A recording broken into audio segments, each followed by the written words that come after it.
Ever seen a book like this? It's called Pelopus. Well, 3 different animals created to make one.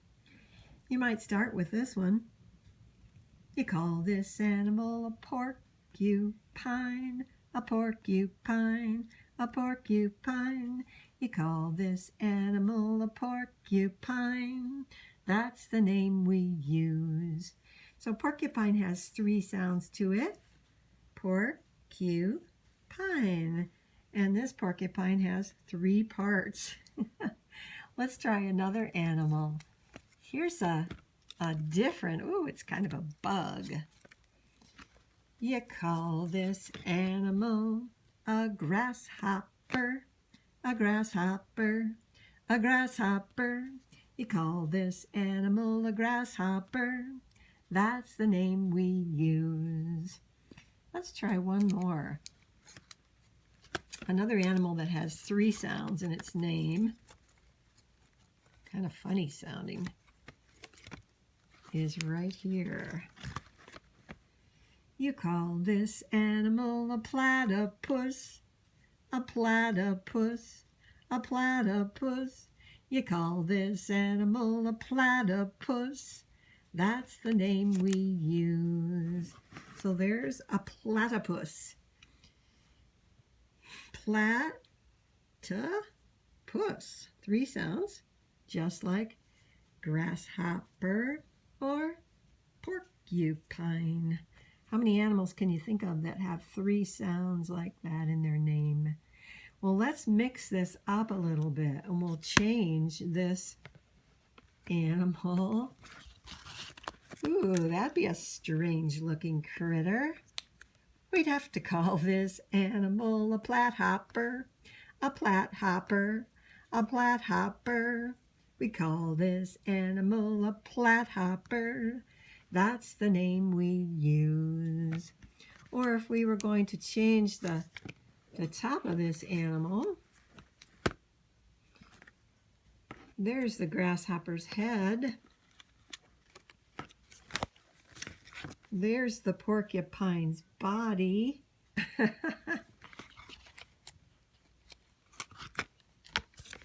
And there's the platypus's feet. Woohoo!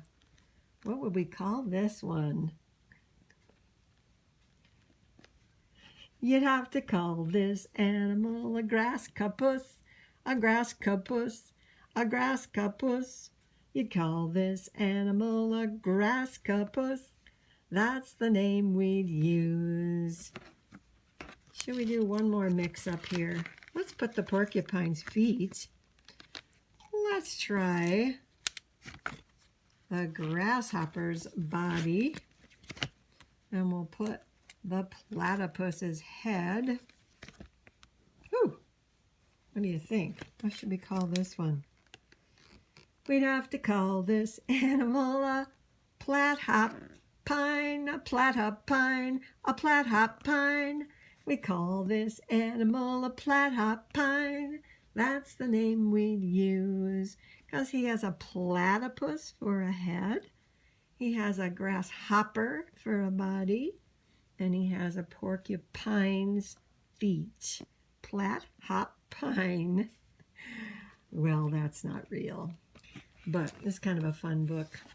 Chopping up those animals into 3 parts and see what you get. Well, you could make up some of your own. There's lots of animals that have 3 syllables to them. Maybe like this one. I'll pretend I'm an artist here. I think you probably will recognize that animal. Elephant. But what if we were going to mix up the elephant with another animal that has 3 sounds? Butterfly, butterfly. So if we were going to put the elephant and the butterfly together, we'd have to give the elephant some wings, wouldn't we? And maybe some antenna. So we could call this animal an elefly, an elefly, an elefly. We took the beginning of elephant and the end of butterfly. Woo, an elefly. You could have a little fun with that. See if you can come up with two animals, and you can have the animals share their names half and half, like an elefly, an elephant butterfly. I think we could do that with some names as well. Your names. Oh, I'm going to try putting some names together. If someone's name was Barney, you know anybody named Barney? I know a dog named Barney. And someone else's name was Paul. We could mix those up by taking the first letter B, the first letter P, and if we switch them around, we'd end up with Parney and Ball. Really? Parney and Ball should be Barney and Paul. Let's try one more. Maybe you have two people in the room. You could write their names down. Let's see. What if we had someone named Jamie and someone named Chris, and we mixed up their names? Instead of Jamie and Chris, what if we had Cramey and Jis?